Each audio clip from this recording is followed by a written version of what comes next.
Are you sweating bullets because your Toyota Camry's AC is on the fritz? We've got you covered.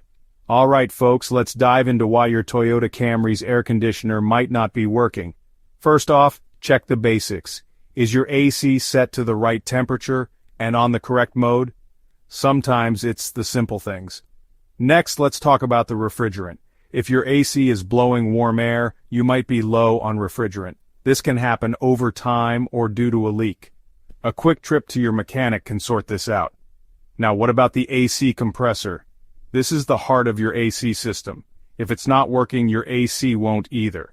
Listen for any strange noises when you turn on the AC. If you hear a clicking sound, it might be the compressor clutch. Another common culprit is the cabin air filter. When it's clogged, airflow is restricted, making it feel like your AC isn't working right.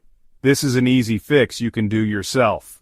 Lastly, electrical issues can be a pain. Fuses, relays, and wiring can all cause your AC to fail.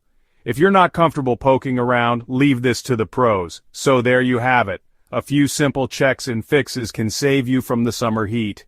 Remember, regular maintenance is key to keeping your Toyota Camry cool and comfortable.